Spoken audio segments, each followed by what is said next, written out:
Hey everyone, welcome back to the channel. Today we're doing a quick and non-spoiler review of Dark Web Finale issue number 1, which just came out today at the time of this recording from Marvel Comics. It's the big finale to this little mini event going on across Amazing Spider-Man, across X-Men comics right now, as well as some other tie-ins. There's a Ms. Marvel series, Gold Goblin tie-ins, that Mary Jane and Black Cat miniseries that started up during this. And I do want to preface this review by saying I won't be getting any spoilers, so you don't need to worry about that. I'll just show some of the interior artwork that's in here. But I haven't really read too much of Dark Web. I've only been reading the main Amazing Spider-Man issues and these bookend Dark Web number 1s that started off the event and is now ending it. And I've also just been reading those Mary Jane and Black Cat issues. So it seemed like there definitely was some important story that was going on in that X-Men miniseries. There was a tie-in. I should have picked that one up. A lot of people were saying that ended up being good, but I want to show some interior artwork from this issue.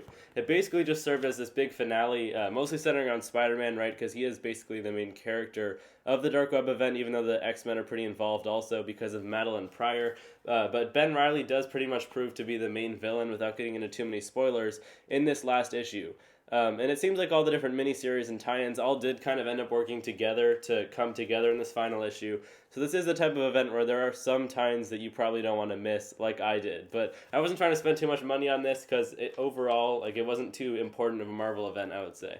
But yeah, you can see all these characters coming full circle. Gold Goblin and Ms. Marvel showing up at the end here. And since that last issue of Amazing Spider-Man that tied in, we've been introduced to this character, Wreck Wrapped. Here's a cool page where you have to hold it a different way, right? But yeah, we've been introduced to the character Wreck Wrapped. That's like a demon from Limbo. There's impersonating Spider-Man in a weird way. He's pretty funny. I do like that character. But to talk about this issue specifically a little bit, I know it is kind of a bookend to an event, so you can't judge it too much alone.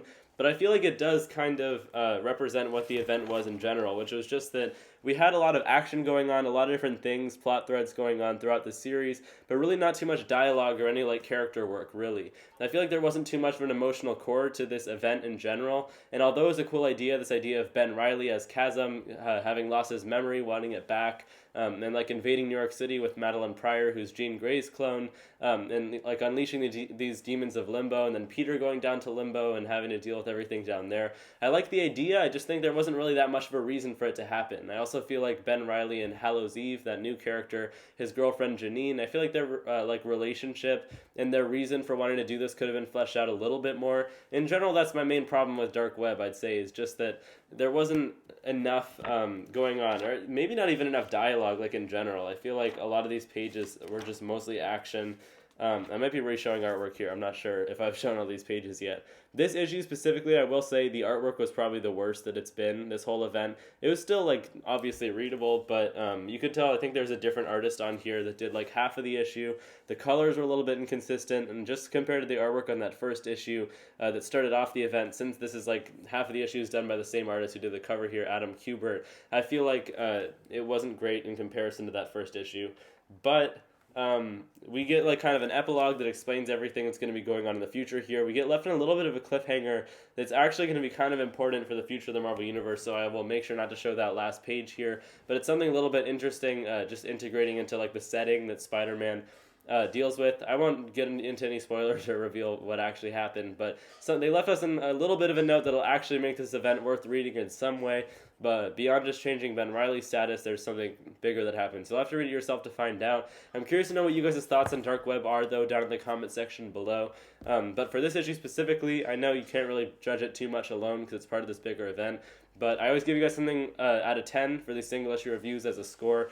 This one I think I'm going to give probably a 6 or a 7 out of 10. I really didn't like this issue as a finale that much, but even though the writing and artwork weren't that great, in my opinion, I think they did a good job of wrapping everything up and leaving us with kind of an interesting new status quo. So we'll see about Amazing Spider-Man going forward. We've got that Hallows Eve mini-series spinning out of this, as well as that new Red Goblin series. So definitely a lot of stuff coming out of Dark Web, even if the event itself wasn't that great, but some interesting stuff to look forward to. I appreciate you guys watching. Let me know your thoughts on this issue and Dark Web in general down in the comments section below. And make sure to hit that subscribe button if you're not already subbed up to the channel if you've been enjoying the content. I appreciate you guys watching. I'll see you in the next one. Bye, guys.